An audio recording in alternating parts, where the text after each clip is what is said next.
भगवान ने कहा क्या करना है मैया, मैं थक गई, तुझे पकड़ नहीं पा रही। भगवान ने कहा पकड़ में आ जाऊं? हाँ आ जा। मारेगी तो नहीं? नहीं मारूंगी, आ जा।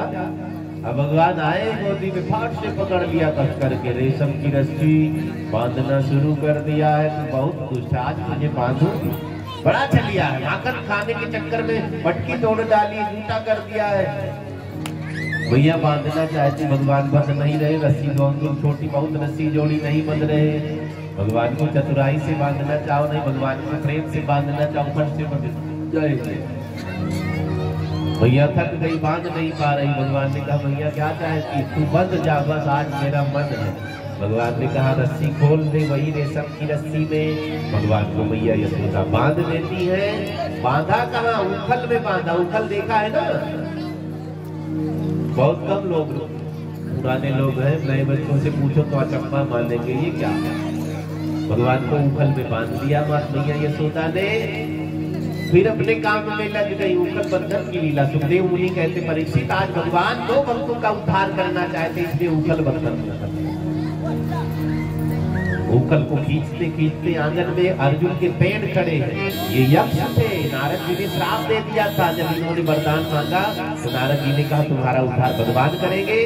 आज भगवान उखल बंधन की लीला करते, उखल ले जाकर के पेड़ में फंसा दिया है और जोर से झटका दिया। पेड़ जड़ से उखड़ करके धड़ाम से धरती पर गिरा है। दो दिव्य यक्ष प्रकट होते, बोलिए भक्तवत्सल भगवान की जय हो। भगवान की बड़ी सुंदर स्तुति करी है प्रभु।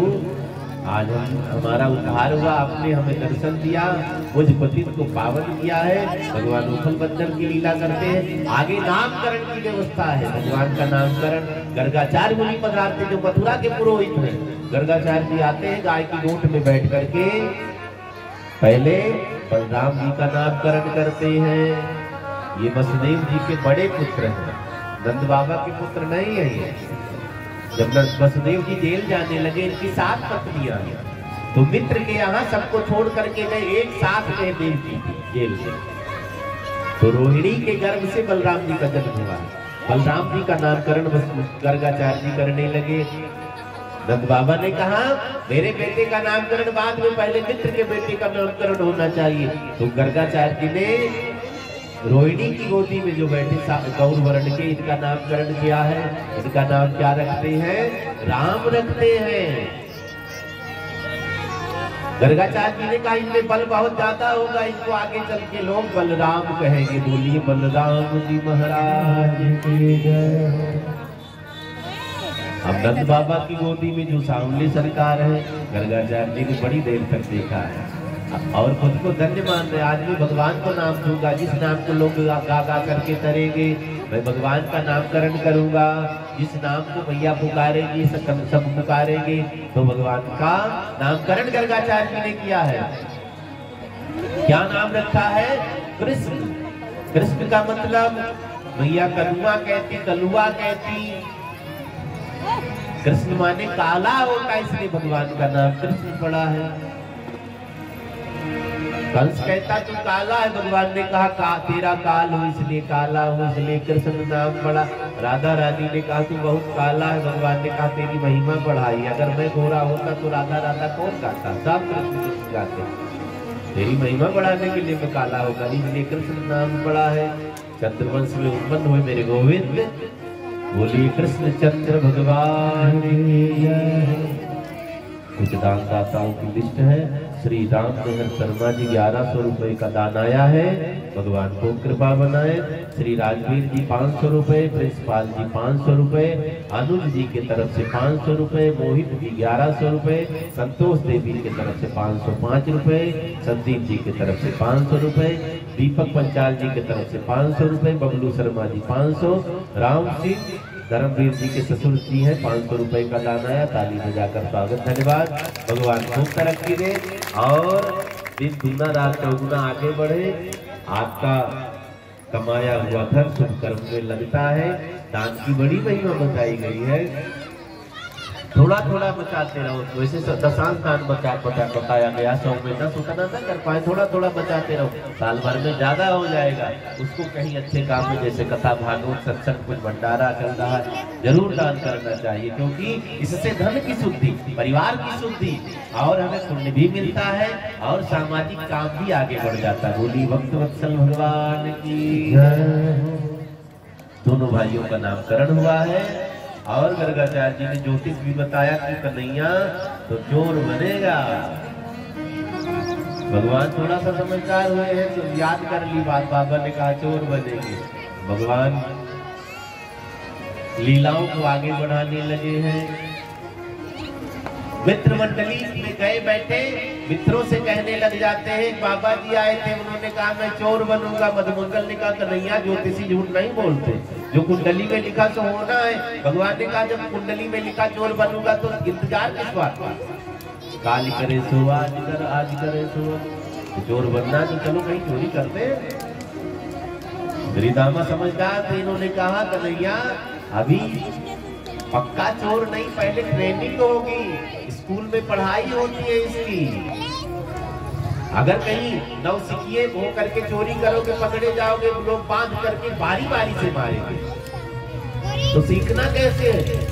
श्रीदामा ने कहा अपने घर में चोरी करनी है, पहले मम्मी के पर्स से 1 रुपया चुराओ, फिर पापा की जेब से 5 रुपया चुराओ, फिर भैया की जेब से 10 रुपया चुराओ, फिर मोहल्ले वालों के पर्स को खाली करो, फिर बस में चाहे ट्रेन में जहां मर्जी वहां पॉकेट मारो। शुरुआत घर से करनी पड़ती है। भगवान ने कहा कब? घर में। हाँ पहुंचे, रात्रि हो गई, मैया यशोदा भोजन पानी करके कन्हैया को सुलाकर सो जाती है। अब थकी ज्यादा थी बेचारी, नाक बजने लगी मैया की नाक बजी। कन्हैया ने कहा अब तो चोरी करने में फायदा है, ट्रेनिंग चल रही भगवान की। पहुंच गए, मटकी में हाथ डाल दिया। बच्चे क्या चोरी करेंगे बताओ? हम लोग छोटे थे ना तो बताओ क्या चुराते थे? कहीं पतासे रखे होते थे, चुरा कर खा जाते थे। कहीं चीनी रखी होती थी, कटोरी में भरकर जाते, कूड़ा जहाँ रखा जाता चम्मच से बैठकर खाते। कभी गुड़ चुरा लिया।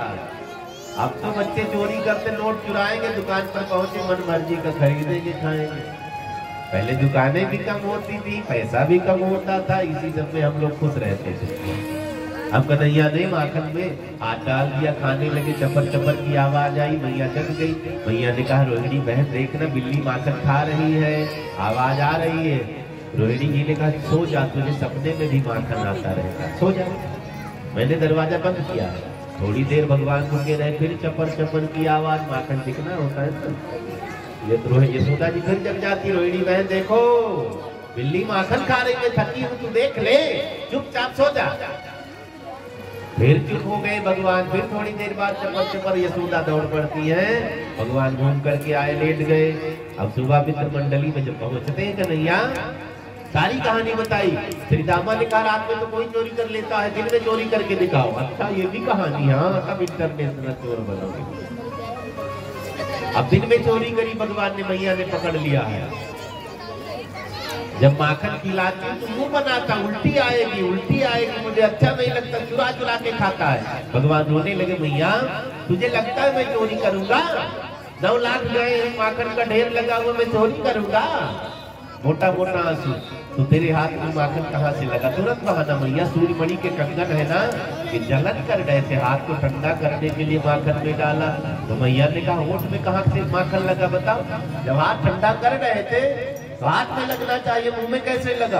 और दूसरा बहाना, मैया जब मैंने हाथ को ठंडा किया ना, एक लाल रंग की चींटी चलती आ रही है, मैंने सोचा बगल से निकलेगी, बगल से नहीं निकली, पांव पर चढ़ी, मैंने सोचा अभी उतर जाएगी, नहीं उतरी, कमर तक आ गई, मैंने सोचा अब उतर जाएगी, वो गर्दन तक आ गई, मैंने सोचा अब उतरेगी, होंठ पर आ गई, अब लाल लाल होंठ उसने जोर से काट लिया।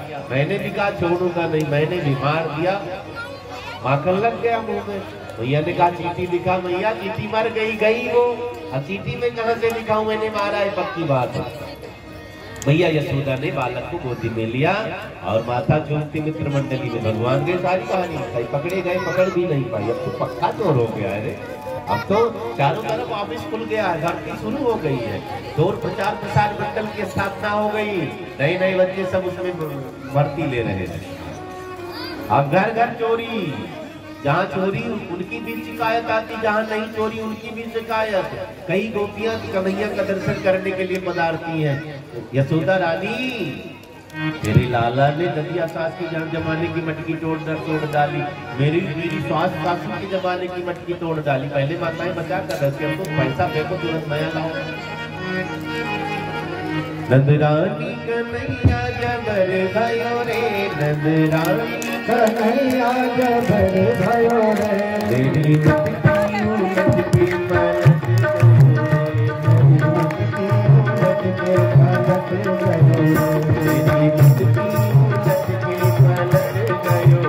तेरी मटकी उलट के पलट गयो।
माखन चोर भगवान की जय हो।